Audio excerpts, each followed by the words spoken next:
Let me begin, if I may, with some introductions, including myself. My name is Lee Howell. I say that very deliberately, slowly, because in this part of the world, they think I'm saying hello. So, a member of the managing board and head of global programming at the World Economic Forum. You have a bit of a fan yeah, exactly. No, that was a surprise. To my immediate left, I have family's attending. Yes, exactly. I had the great honor and privilege of introducing one of our co-chairs this year, Minister Navdeep Bains, who is the Minister of Innovation, Science, and Economic Development of Canada. And I may say that is the perfect ministry for the annual meeting of new champions. And I would go on record saying I'd advocate all ministries of industry to consider this as their moniker going forward. And to his left, we have Feike Sijbesma, who's Chief Executive Officer and Chairman of the Managing Board of Royal DSM. And I would say, really, beyond that, a great champion of sustainability, of concepts such as the circular economy. His company is very much at the forefront of the fourth industrial revolution, leading in areas of nutrition, health technologies, as well as material science and new energy. So he very much lives and breathes the fourth industrial revolution. To his left is Mei Li, the Dean of the School of Entrepreneurship and Management at ShanghaiTech University. I may add an incredible new champion institution, started a few years ago by the Shanghai Municipality and the Chinese Academy of Science. It is an incredible center of excellence with already 3 Nobel laureates in residence among the faculty. I think an institution to watch. And last but not least, Marc Benioff, who is the founder and chairman, chief executive of Salesforce USA, member of the board of trustees of the World Economic Forum. And for those who've listened to carefully the premier remarks yesterday, and you heard terms or concepts like the cloud and platform, Marc is really one of the pioneers in those areas, but he's also an incredible corporate philanthropist, really a true leader in terms of corporate responsibility. So we're delighted to have him among the panel as well. And with that introduction, I'd like to turn the first question to Marc and get his thoughts. I mean, we've spent the past few days discussing the fourth industrial revolution, often going away from the technological elements, but really focusing on some of the societal elements as well. And one thing I'd like to hear, because you are very involved in technology issues, societal issues, your thoughts on really where are the near-term uncertainties with respect to this fourth industrial revolution and the long-term opportunities, as well as other thoughts, because a lot of things happened this week, as you know, on the news cycle. And I'm referencing, of course, the Iceland match. But I'd love to hear from you, Marc, if you could start off the conversation. Well, thank you, Lee. And before I make my comment, let me express my sincere gratitude to you and to your team and the members of the World Economic Forum, including Klaus and Hilde Schwab, for their outstanding leadership in putting this conference together. It's been a very exciting 3 days, very well done, very well organized, and I know everyone here appreciates all the hard work of your team, so thank you very much. Thanks, Marc. Great.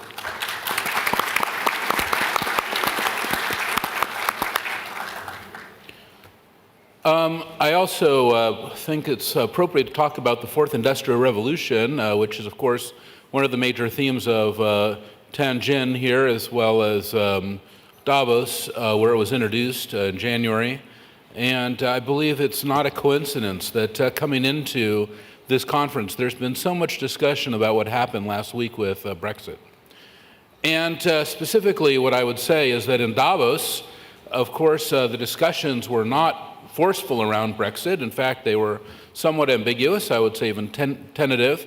And even the leaders of the United Kingdom who were there, including David Cameron, in their specific comments to the CEOs, which I personally attended, were kind of, I would say, unremarkable in their content.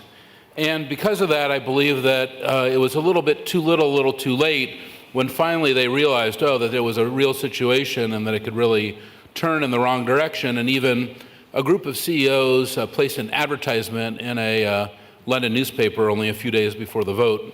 Unfortunately, it's just not enough. And I believe that this is a great moment to capture one of the key elements of the fourth industrial revolution, which is that leaders, whether they are political leaders or entrepreneurs or CEOs, social leaders, leaders of NGOs or international organizations must be much clearer, must be much stronger and more articulate and more outspoken and out front in how they look at the future. That it is not enough to kind of assume that someone else is going to achieve this, because there is definitely a crisis of trust in the world today, and there's certainly a crisis of trust that many people feel. Certainly, I believe that's the voice of the UK population, and that crisis of trust can only be answered with direct leadership. So this is what I think is on my mind today. Marc, can I just ask you, you mentioned in Davos that it seemed that in a way what transpired this week, it took leaders by surprise, literally in surprise. Now the fourth industrial revolution, is implicit in that is the rapid speed of change. So how do we help leaders not be surprised? How do we help them become more ready, improve their readiness for the future? Mm-hmm. Well, I would really have to commend the World Economic Forum for writing the book, The Fourth Industrial Revolution, which is a book that I've given to all of my employees and also arranged presentations and speeches on. And that's something that I would encourage all CEOs to do, because I believe that everyone needs much more education and information about the dramatic nature of the changes that are underway. Of course, it's not just in my industry, in information technology or information sciences, and it's not just in the biological sciences that we see with things like CRISPR and so forth, and it's not just in robotics and artificial intelligence and these kind of things which we've seen displayed here. It's very much right in the heart of leadership itself, and how leadership is going to have to change and become more agile in its approaches. And it calls for really creations of new types of institutes of this kind of agile leadership that we've heard from Professor Schwab and others. This is really a moment of crisis as well as a moment of opportunity. I think something that the Chinese understand very well, and that's why this is such a critical conference and why I'm so pleased we were able to attend it for the last 3 days. Now, Marc, you left us with the notion of agile leadership, and Navdeep, I look to you because obviously we look to our governments for that leadership, and in a way, we don't necessarily associate agility as part of that. And yet you are responsible for ministry that is really forward-looking. I mean, the remit that you have. But in the context of the fourth industrial revolution, where do you see the near-term uncertainties and which matter in the political sense, but also the long-term opportunities, which are very important in terms of the public interest? So I agree, there are challenges for government, and I'm very honored to be part of a Canadian government that really understands the importance of the fourth industrial revolution. And you mentioned the name change, but not only did we have a name change, but we also had a change in machinery of government to really reflect the emphasis on innovation, science, and economic development coming forward. But I think the fundamental question you're raising is, what is the role of government? What can we do to really address the issue around the scope and speed that's being discussed with the fourth industrial revolution? And governments by nature are not designed to be too agile. It's very difficult, as you know. There's a lot of institutional history there, a lot of legacy systems. And so it's very difficult to keep up with the scope and speed. So in Canada, the model that we've created in order to deal with this fourth industrial revolution, to be able to really take advantage of the future opportunities, is really the power at the federal level to convene. We feel the role of government is fundamentally a role where we have an opportunity to bring all the key actors together. So this is academia, civil society, you have industry, and then you have different levels of government, all coming together. And I think that ability to convene everyone and saying, look, we need to take this on in an inclusive manner, because there's a shared sense of responsibility, there's a sense of urgency, and this model has really helped us deal with a range of issues. So for example, on climate change, the Prime Minister of Canada, Justin Trudeau, took a large delegation to Paris for COP21.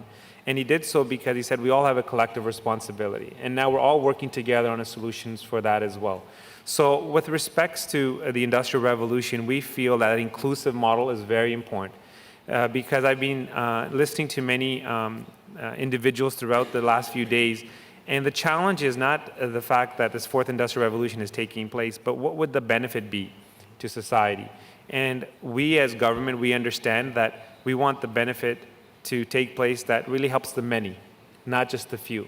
And so for us, an inclusive process also therefore in turn means that there will be inclusive growth, and an opportunity for many. And that's got to be the key focus for government as well, because when we're looking at the fourth industrial revolution, if we're not inclusive in terms of engagement, not inclusive in terms of wealth distribution and opportunities, these are challenges that we have to address, because if we don't, this is more cumbersome and more challenging than, say, the next recession. For us, the next set of disruptions poses bigger challenges, and if we don't deal with this head on in an inclusive manner, then we're going to have a difficult time.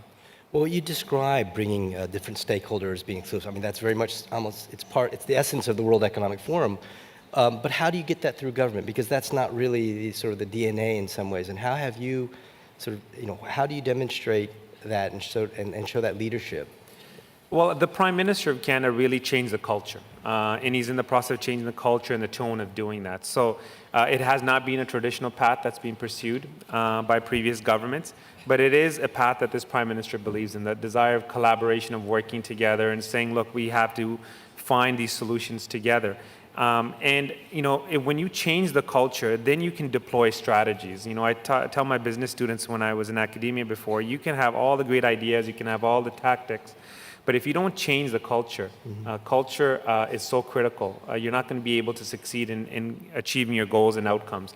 So we've changed the tone, changed the culture, and the power to convene is really unique in Canada in our federated structure, right? And so we have that history in the past, but we also have a Prime Minister that understands that he has the ability to connect with different levels of government, because when you talk to citizens, when you talk to an average Canadian, they don't care which level of government is finding the solutions. They're saying, look, that's your job. I pay my taxes. It's up to you guys to find out how to move the agenda forward, how to create an environment for me to succeed, how to create an environment for businesses to succeed. And so we don't want to tell them, oh, this is a municipal issue, or this is a provincial issue, or this is a federal issue. That's why we're saying, no, it's a collective issue, and we're really creating a new culture where everyone comes together and really puts their best foot forward. And that call to action is really starting to create a lot of positive results in public policy in Canada. And when you convene the different groups, I mean, in a way, you're ensuring that there's a diversity of thinking. And I think of your work, May, in the new university. And in a way, diversity of thinking, I guess in some academic quarters, you might think about interdisciplinary work. Again, in your context, as you prepare the next generation of leaders, what do you observe about the fourth industrial revolution that in terms of gives you optimism in terms of the long-term opportunities, but also some caution with regards to the short term? So I want to pick up a little bit on what both Marc and Navdeep has said, both in terms of institutions and models, as well as the sort of crisis of leadership. Do you want to pull the mic a little bit? I think it's on. Closer.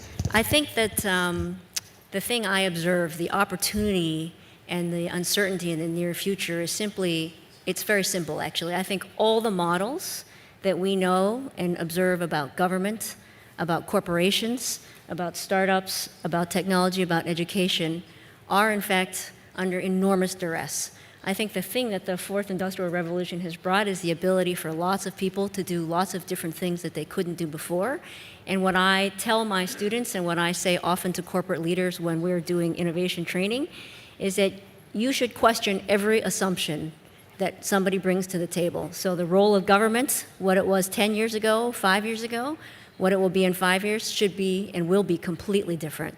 I think the same thing is true for education. The idea of 12 years of primary and secondary education, simply 4 years of university education, I think is under assault. And I think the corporate structure, what it looks like now and what it should look like to face this sort of increasing flexible world, every aspect we should be questioning. And what I try to teach my students is that fundamental skill of learning how to identify issues and then ask questions at every level, because I think that's the opportunity we have, is to train a universe of people who know how to do that in a much more dynamic and interactive world. But the danger is that we fall into very narrow universes and talk only to people who agree with us. And I think that is a huge danger for discourse, for society as we know it. And I think as educators, we like to think that we can, in fact, talk to corporations and to government and to philanthropists and business people to find a way to bridge that gap, because I think that's the biggest danger we have now. So how do you prepare? I mean, what you're describing is, are problems that don't have solutions yet, right? You have to, they'll require novel solutions. And in business school parlance, they talk about adaptive leadership. So are you focusing, how do you, in a way, help students become adaptive leaders? So I obviously, I grew up in the United States, in case you couldn't tell from my Midwestern accent. But I grew up in a Chinese household, and then I've been coming to China for over 30 years. I think that as somebody who came to education late in my career, I think that we often associate the term business with something that's much more simplistic and technology or sort of skill-driven than it actually is. Business is an institution, just like a government is an institution, and schools and education is an institution. And institutions are comprised of groups of people and how institutions make decisions, and then individuals and how they make those decisions. So I view my job as an educator as asking my students to think about how they interact, how they make decisions as individuals, and how they can make a difference inside of a system and change that system. So Navdeep talked a lot about culture. I have many students who think that culture is simply that they walk into, and it's not something that they're part of forming and possibly changing. And I think that's a really critical piece of how we think about our youth. This whole crowdsourcing, cloud computing platform is about having many voices at the table and understanding that many decisions and voices can be made from the bottom is part of what we are talking about now in agility of leadership.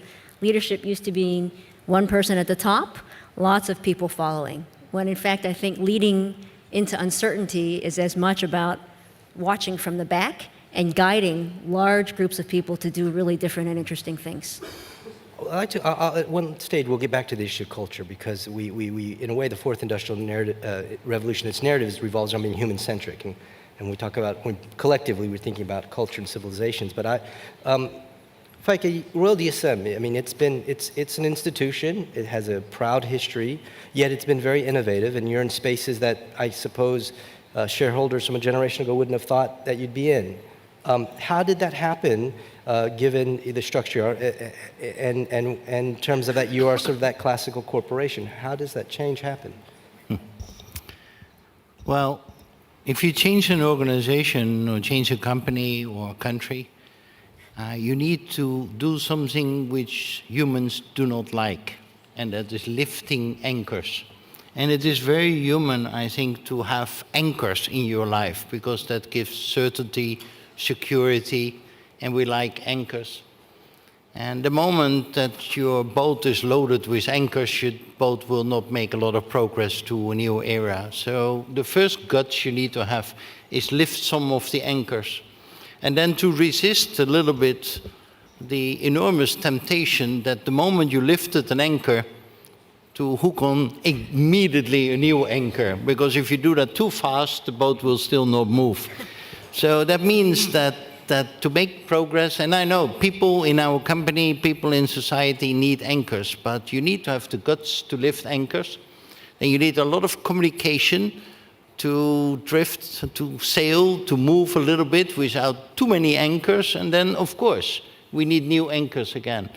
And that means guts, that means a vision where to go to, but that means also a lot of communication in that almost strange feeling of not having anchors. Diving further into the fourth industrial revolution, we focus very much in the discussion about the industrial revolution. We didn't focus so much on the fourth industrial revolution, because what's new? Technology, new technology, that's nothing new. I mean, technologies have been there a couple of times in life, and therefore we have already 3 industrial revolutions before.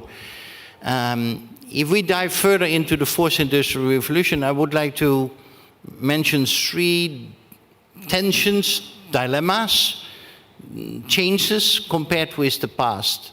The first was challenges or opportunities. The second is collaboration or alone. And the third one is long-term or short-term. I think a lot of the previous, coming back to the first one, challenges or opportunities, a lot of the first industrial revolutions were very much anchored on opportunities. There were no life-threatening developments. We had no climate change. We had not massive destruction of the planet, etc. We were looking for opportunities to improve our life. I think the fourth industrial revolution is different than the others, that it is also addressing big challenges we have in life. You can call that opportunities, but it is to a certain degree different than before. And it moves a little bit from only opportunity-driven to also challenge-driven. The second element I would call collaboration or alone. It's different than in the past. I think that the technologies are doing too complicated, going too fast. You cannot develop it alone anymore. And you will see increasingly that people develop new technologies collectively, sharing patents, exchanging technologies, collaborations, etc. And that is essentially different than in the past. Although we move a little bit from an individual to a collaborative model, I think the risk we have is that we do that in an elite and leave behind the people, the voters. And Marc was talking about the Brexit. If we leave behind the people who are concerned about all those technological developments, globalization, etc., then we move from an individual to a collaborative model, but only in an elite. And that is a very dangerous thing. And the third element I would call long-term versus short-term. I mean, these new technologies can only be developed if we have a longer-term view and not only a short-term view. And we do that in an era where quarterly earnings, and I talk out of experience, quarterly earnings, short-termism, activist shareholders, and all that stuff is increasingly impactful in our world, and not always helpful to develop new technologies with a longer-term run. So 3 elements to deepen a little bit the discussion on the fourth industrial revolution. So I have a question for the two of you, which is, I think the one thing that distinguishes this particular revolution from the previous 3 is the rate of change, right? So the first derivative keeps going, but the second derivative has really done the hockey stick thing. And I just wonder, when you talk about the difference between long-term and short-term, how long-term is long-term now, given how fast things are changing? Well, well, maybe first facts. Long-term shareholding, look to the institutional investors. They manage their portfolio managers on a long-term shareholding on an 18, 24, maximum 36 months terminology. That's long-term shareholding. Short-term shareholding, it's more 2 months, although for some it's 2 days or 2 seconds. 2 seconds, yeah. Technologies, we developed waste out of agriculture to turn that into green energy. Development and technology is now implemented in the US. Took us 8 years to develop the technology. So in that sense, we can only develop those technologies if we really have a long-term commitment. But in the financial world, and there is some tension, an 8 years commitment, that is a very long horizon. I don't know how Marc looks through it, but, and this is one of the tensions indeed I see. Marc? Well, I will have to anchor back to, use your term, Premier Lee's comments, actually, which he just made in the Q&A session with the CEOs just before this session, where he really outlined the China 2025 plan, which is very clear with its goals and objectives, especially in regards to technology and economic development. And I would really have to commend the Chinese government for having such a well laid out plan, and I even would hope that the United States government would have a similar plan. Of course, we have nothing like it. Also, you know, when Premier Lee's opening comments in the opening plenary, he made a good comment even about the World Economic Forum here in China, which is that it takes 10 years to create a fine sword, and it also takes 10 years to create a productive tree that can be harvested with fruit. So, you know, I think that this is especially important in today's world because, again, I believe that his comments were extremely relevant when he talked about how he plans to eliminate so many jobs in coal, for example, retrain and move to new positions and resettlement here in China. I thought that was extremely interesting, and also that there was such a large fund, about $100 billion fund, put together for this effort. So again, this kind of long-term planning and thinking that I think is evidenced in this conference is something that we can take from and look. In our own industry, in the technology industry, and something that I've written about as well, is that people are always overestimating what you can do in a year and underestimating what you can do in a decade. And that is really true in the technology industry.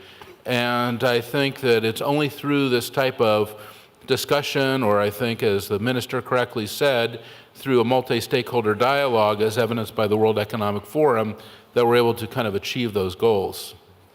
I was going to, Minister, you're in public life, 10 years is, wow, that's a long time. Yes. What is the long term, and how do you approach the long term? And because perception is that public leaders today are really in crisis management constantly.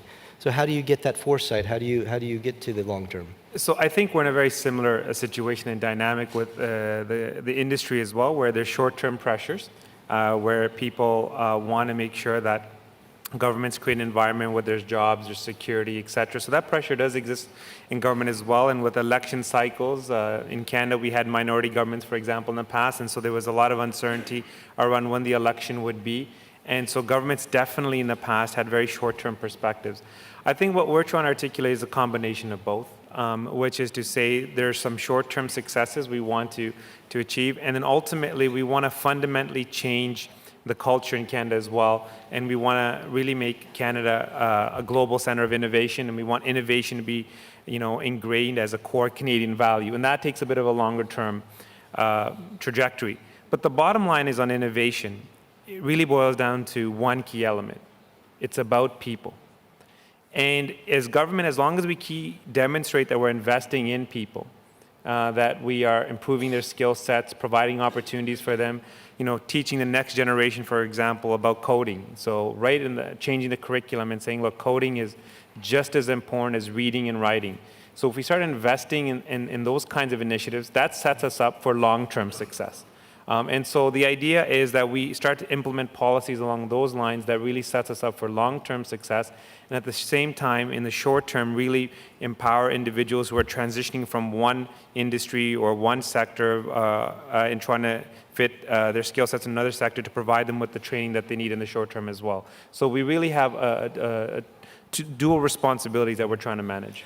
On that, you mentioned coding, because I see Marc, and Marc, you started at a very young age. In fact, even today I saw in Davos you had a great outreach program called the Coding Dojos, and I was from a generation where it wasn't coding, but you may wanted to learn Japanese at that time, and now I was learning Chinese. But now the language is really a computer language. And what's your take on that, given your own life experience and your current focus? Well, I think that, of course, coding is probably one of the most important skills that you can acquire today, and is a critical skill for the fourth industrial revolution. And it's one of the reasons that I tried to bring so many school children from the city of Davos to a classroom that we created there with the World Economic Forum to teach them coding. And also any event that Salesforce does anywhere around the world, we try to do the same thing, where we'll bring children to the conference and educate them on what we're doing, as well as work with local organizations like Coder Dojo, or other organizations in the United States like Black Girls Code, to kind of really show that there's so many opportunities to develop a career in coding like I did. I learned how to code, but I was self-taught when I was 14 years old. Today, I look at some of these new next generation computers that are available. There's one computer that's available called Next Thing, and this Next Thing computer is only $7. It's a fully functioning computer. That's amazing, and they have another version of it that's comprehensive, including a keyboard and a screen, for $49. So that's amazing. That type of technology put in the hands of middle school children especially, who can learn to code, can really set them up for successful coding careers early as graduating high school. And this is the kind of thing that we need to invest in. I'm doing that both at Salesforce and also personally. And I believe that we need to develop more of these things. Another great example is a company called Kano, which is a computer kit made out of these components, where you can kind of assemble your own computer for under $100. And these kinds of things that will be $5, $10, $50, or $100 that can be fully functional computers that children can learn means that every child in middle school throughout the world can have a computer. And this can be a game changer if we embrace this. So we picked up on a C, that's coding, but earlier you talked about culture and collaboration, and that seems to be really the way you build the agility to deal with the fourth industrial revolution. You are responsible really in your various, as educators, as minister, as CEOs, to actually make your institutions more collaborative and make that part of the culture.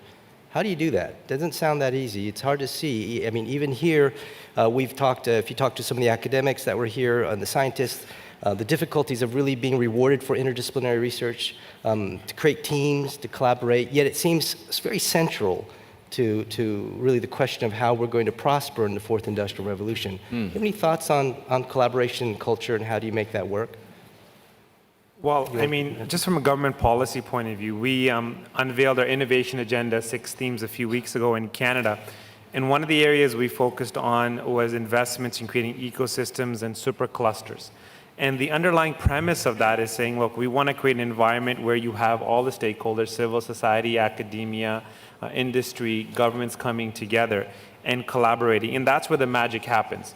And so we're actually creating an environment, like I mentioned before, with the power to convene, making investments, and creating these ecosystems. And I've seen this take place already within academic institutions in Canada, where you have, for example, the arts department and the engineering department working in collaboration with the business department. And when they come together, that's where you see a lot of this innovation taking place. And so we want to replicate that on a grander scale. And we're doing that in Canada, for example, as part of our innovation agenda. So it is doable. It requires leadership. It requires a vision. And it requires buy-in from different segments of society. And so I think the responsibility government has to do is to articulate the benefits of that in a tangible way. And when that's done, then I think everyone steps up and participates in a meaningful way. Feike, did you want to step in? Well, let me respond with 2 small anecdotes, because you say, how do we teach collaboration? How do we teach collaboration to whom? To the younger generation or to the people, apologies, in the room, including myself? Because recently we were coaching some young entrepreneurs, really young entrepreneurs. I'm talking about people between 16 and 24 years old, really young people. And I was sitting with 2 young guys, and they were more or less in the same business, and one was revealing more or less the things to the other. And I said to one, well, I was coaching him, don't tell all the secrets you have to him. He's maybe a competitor. And 2 guys looked to me, this is so old-fashioned. Yeah. I mean, we collaborate. And I was wondering who is coaching whom here. A second anecdote I recently had, and I told it before in the forum, is my oldest son, 18 years old. He needed to drive from our hometown to Rotterdam, 1.5 hours. And I said, you can take the car of your mom. I would love to do that when I was 18. And he said, yeah, but it's 1.5 hours, and I need to drive back tomorrow. That's 3 hours. I said, yeah, true. He said, I take the train. I said, that's also 3 hours. He said, no, no, no. In the car, I lose 3 hours of my life in 2 days. In the train, I continue my life because I'm connected to the rest of the world in my mobile devices. I said, Jesus, you lose 3 hours of your life? I said, yeah.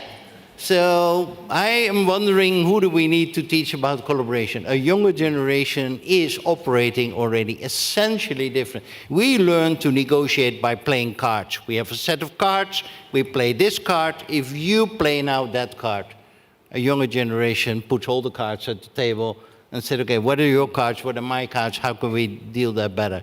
It's a different game. May, are you learning from your students here in this regard? So I said to my students yesterday, I went back to Shanghai to teach, that in my world, I learn as much from the students as they might learn from me, and that they learn from each other much more. But I think this anecdote really does go to the heart of what I said, which is I think all the assumptions that we make and all the institutions and regulations that we have are predicated on a model that no longer works. So the idea, in fact, my next discussion with the students tomorrow is around the topic of academic integrity, something that we care quite a lot about. But it's predicated on certain notions that might be outdated. Not that I think integrity is outdated, but the idea that people should collaborate in a fundamentally different way, sort of open source coding. You know, I talk to my computer scientists about how they can work together without copying code or attribution. I think those are all things that we try to teach our students. So we are fortunate, and clearly there's a generation closer to the future than us. And I'm pretty sure that there must be a global shaper or a young scientist here in the room. And maybe one could pose a question to the panel, and then we'll go through another round. But anybody from that generation can teach us here on the panel today? Anything? Do I see anyone? I thought like there was a hand here. Yeah, I saw a hand as well. If we can get a microphone, perhaps. Or if you want to step up, we could.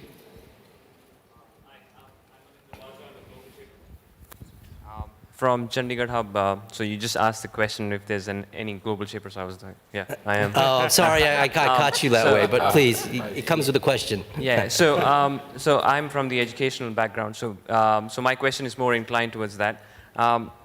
We are talking about the fourth industrial revolution, right? We're talking about technologies, robots, and everything.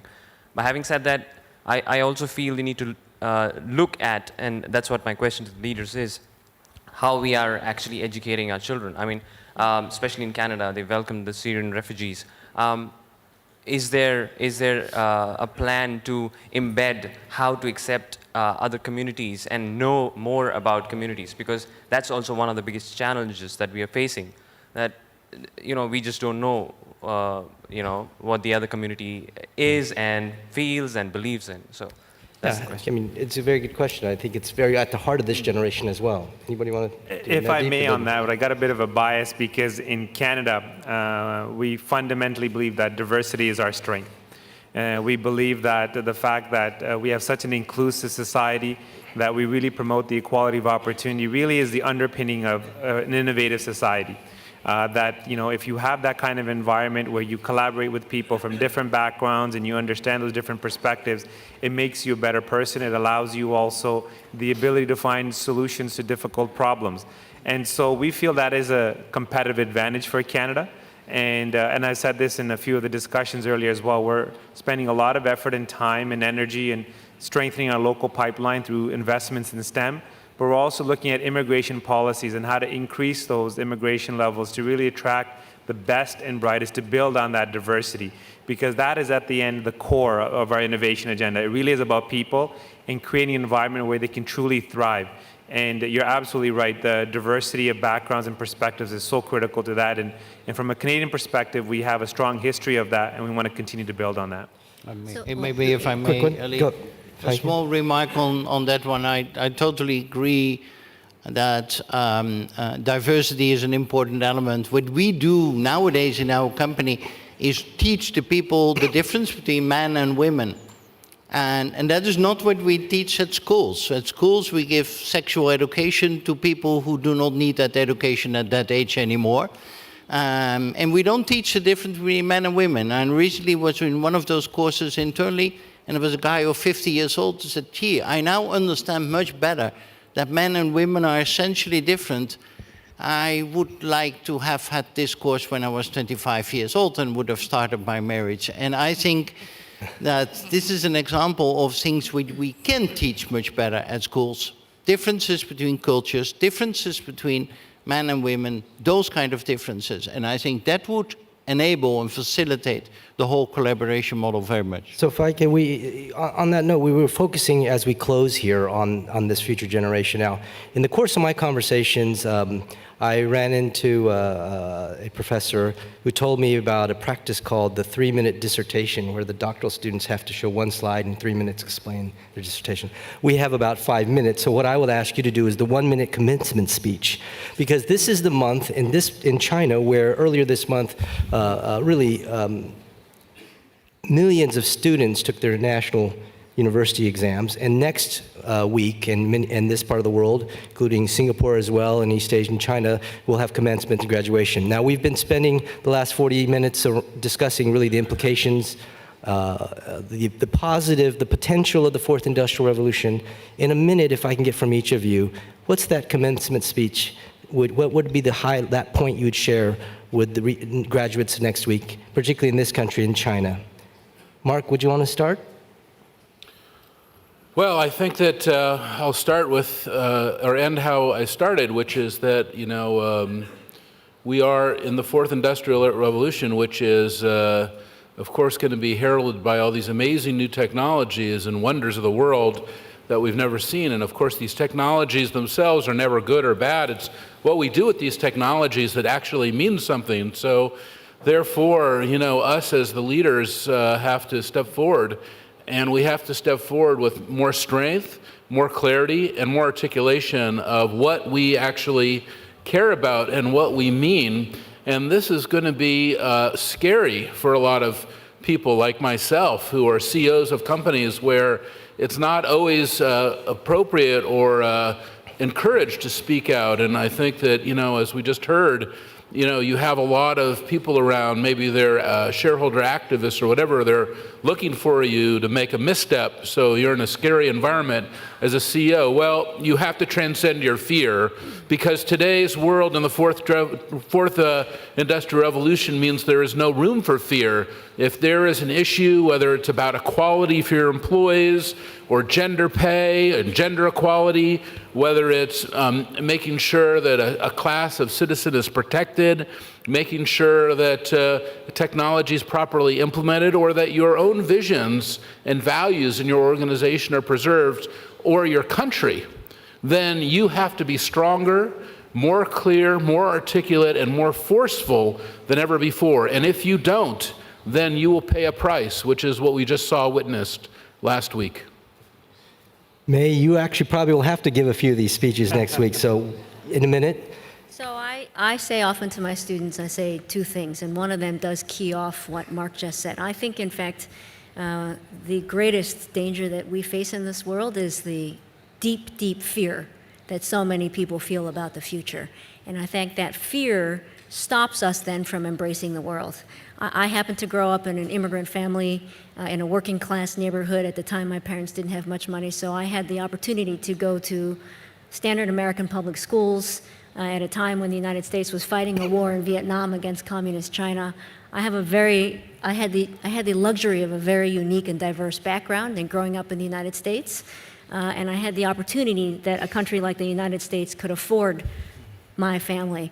So I think embracing the world, not being afraid, I think is really critical. But I think the other piece that we don't talk about is forgiveness. I think the world moves so quickly. I think that there are pictures taken at every moment. I think if we want to encourage people to innovate and we want to encourage people to make mistakes, then we also need to be forgiving of people who make mistakes. And I think that for people in Navdeep's position, I think for people in government, for people who are CEOs, one misstep, one misstatement, the judge makes a decision that people disagree with, and it's all over social media. They should be fired, they should be I think that forgiveness is fundamentally part of the human condition that we must embrace, as we also ask people to overcome their fear. Otherwise, I think they're mutually exclusive. Absolutely. Feike? 3 dares and 1 realization. And I said it before, dare to lift anchors, otherwise you don't make progress. Dare, in this short-term world, to focus on the long term, and dare to share with other people. And if you do those 3 dares, realize that the bright science which is there can really help to create a brighter life for many? Navdeep? So I grew up in a household where my grandparents raised me, and in Punjabi there's a saying called chardi kala, which is positive thinking. And for me, I'm an optimist. I always have been. I've always got a smile on my face because of that. And for me, the message would be to the next generation is if you want to succeed, as mentioned by some of the other speakers, you have to be prepared to fail. But remember, fail fast, learn fast, and never quit. As long as you have that mindset, you can achieve anything you want. Well, let me thank each of you really for sharing and really caring about the issue. That's my pet phrase, is sharing and caring. And we really benefit from your wisdom today. Let us all thank the panel for really enriching us in this discussion.